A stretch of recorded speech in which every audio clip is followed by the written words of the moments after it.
Right. Hello, students, and welcome to the introduction to the TMN3702 module, which is Teaching English, Home Language. I'm your lecturer, Ms. Casey Miller, but I will get back down to my introduction later on in the video.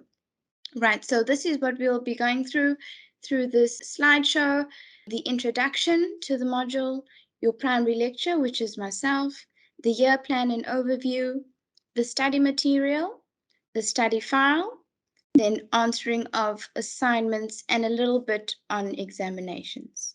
Right, so welcome to the Teaching English Home Language HL, which I usually put on the module site in the intermediate phase.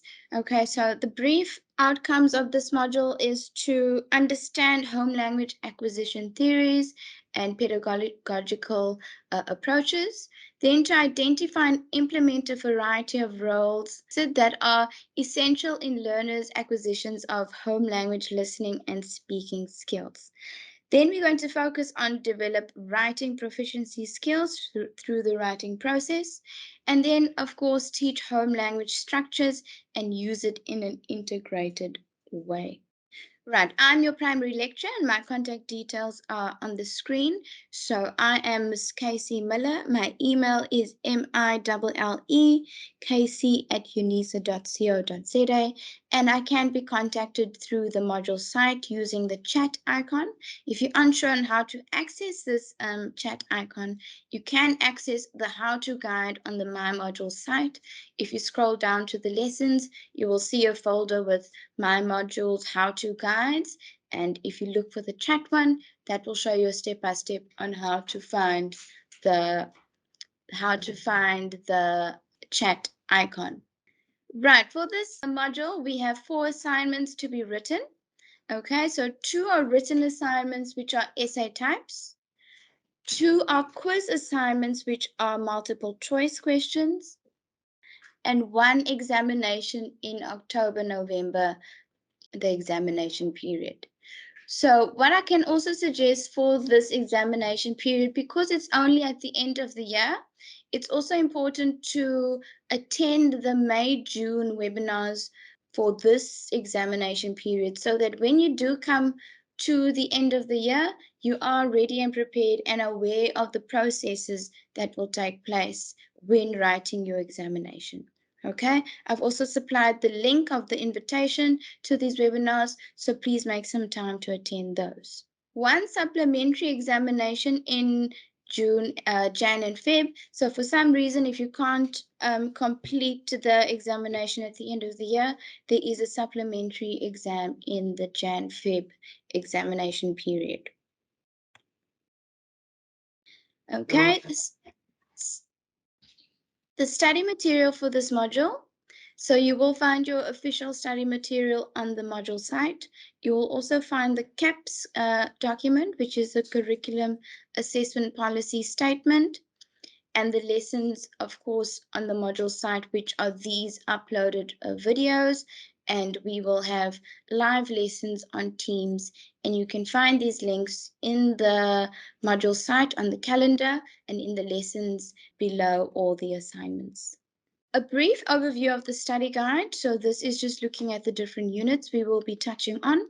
So we have 7 units for this year, which is not a lot, but it's important to, study these well, and you will really do well in this module. So the first is the outcomes-based education and the national curriculum, and then we will compare and look at CAPS and how each of these curriculums differ. Okay, then we will move on to the multicultural context. So this is teaching in a classroom that has a number of children who come from different cultures and speak different languages. Then we have listening and speaking, reading and viewing. Then we have the writing process, language structures and conventions, and of course, right at the end, we have lesson planning, presentation, and assessment.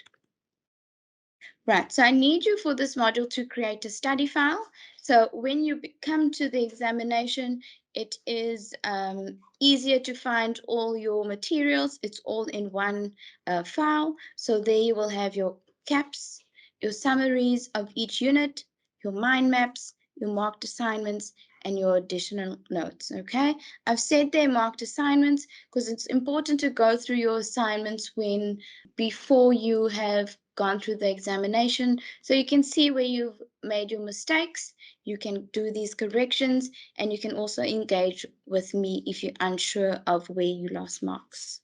Answering assignments, so this is very important. So obviously you need to go through your study guide and summarize content.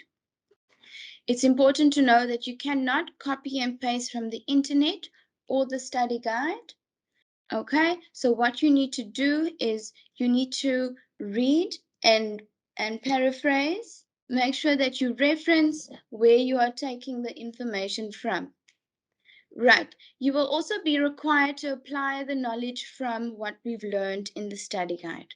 Okay. It's important that the questions that I do ask and I do put forward to you you are not able to copy and paste the answer from the study guide.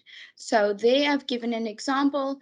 If we teach children how to write a poem, we need to use the writing process. Okay. The writing process in the study guide is very generic. So you need to read the writing process and see how you can adjust and change it to make it apply to a poem. Okay?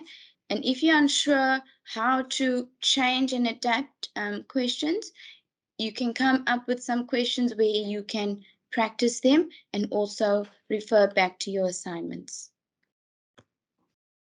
Right, so I've also provided some assignment vocabulary.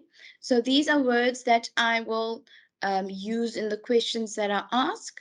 These may also come up in the examination. So it's important that you start understanding what each word means, what each word requires when you are answering the question. So for example, explain the theories on language acquisition. You need to understand what the question is asking.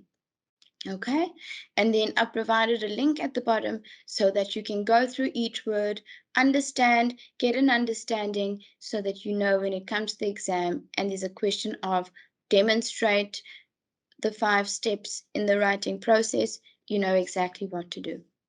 And then coming to the end, we have the examination. And of course, this will not be the last time that I speak about examinations, but we only have one examination, which is in October and November. We use the Invigilator app, so it's important that you start familiarizing yourself with this app. Download the app, see how it works, watch the how-to videos, so that on the day of the examination, you are not overwhelmed and stressed out by the app. Because the app is compulsory, if you do not use the app, your examination results will be withheld and you will not be able to proceed to the next year if you have not used this app. So please familiarize yourself with it. And of course, I will go through the examination at a later stage, but start familiarizing yourself with these processes. Thank you, students. And if you have any questions regarding this PowerPoint presentation, please reach out to me via my email or the chat option on the module site. Thank you.